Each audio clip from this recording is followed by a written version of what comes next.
Alright, so Super Mario Galaxy was a massive success, obviously, and considering how in-depth its development and production was, there were gonna be ideas that got thrown out or didn't make it into the full game for one reason or another, whether it be time constraints or not wanting things to be overkill. And in the 1000th issue of the Famitsu magazine, Miyamoto actually expressed being interested in a Mario Galaxy sequel, which is just kind of weird. This is Mario we're talking about, and none of the 3D Mario games ever got direct sequels, unless you count Mario 128 existing in the first place, which, considering Miyamoto considers Mario Galaxy to be the true successor to Mario 64, because it is, I guess it makes sense. Originally though, more Mario Galaxy content was gonna be, well, just that, more content. DLC for the first game titled either Super Mario Galaxy More or Super Mario Galaxy 1.5 that would have added tweaked versions of the original game's levels with some new stuff here and there that was removed from the first game. Stuff like a planet shaped like Mario's head and Yoshi. Think of it like a Super Mario Galaxy Master Quest or something. But then Nintendo realized it sounded sorta lame, so they just made a whole ass sequel instead, which has set a really interesting precedent considering 3D Marios before this didn't get sequels, and everyone since then kinda has. As for me personally, Mario was a big part of my childhood.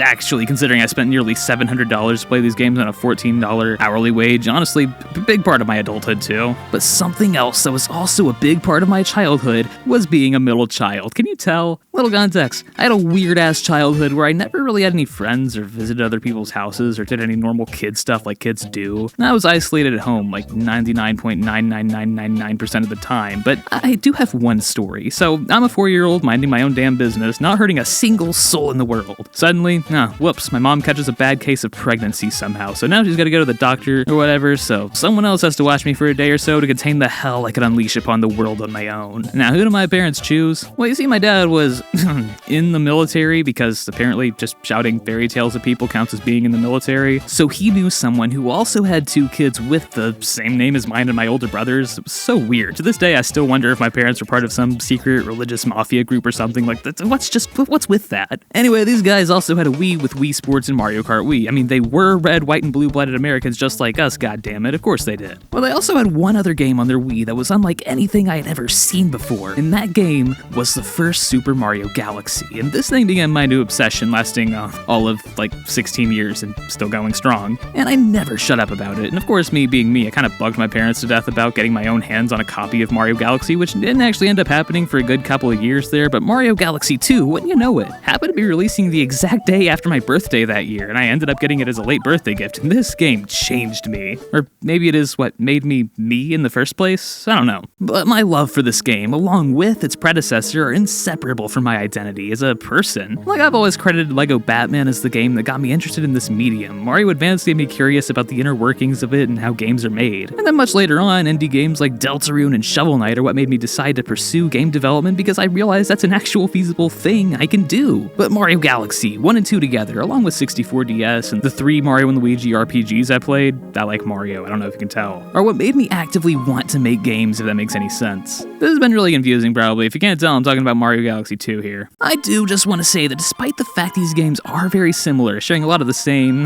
models, physics, controls, power-ups, music, etc., I think it stands out more than a lot of people give it credit for. Galaxy 1 is known for having something more of a somber tone, focusing on the emptiness of space or whatever. While Galaxy 2 does carry a bit of that same surrealism with it in some aspects, it's focused a lot more on being a fun wahoo Mario adventure in space, which is present in a lot of the game's design choices, like the more linear level structures or the prevalence of a blue sky instead of empty space in a lot of Galaxy 1's levels, which I don't think is a bad thing at all. A lot of people don't like it, but I really like the Galaxy 2 as kind of its own tone to make it stand out from a game that it's already really similar to. Also, it has Yoshi. Now, it might be because of the success of the new Super Mario Bros. Series, but for some reason, around the time Galaxy 2 came out, Nintendo decided that Mario games couldn't really have stories or uniqueness anymore. So a lot of the dramatic weight the first game carried was just gone. Bowser was a genuine threat in the first game who seemed legitimately powerful and scary, but here he's kind of a joke. Rosalina got a whole backstory about how she lost her mother, so she became an intergalactic mom fairy or something, and it was really moving, but there's nothing like that here, and it's a shame because this game sets up this really strong thematic idea of people being reunited, of the gentle pull of the want to be reunited with loved ones overcoming adversity. Like the Luma you're paired with this time is separated from Rosalina,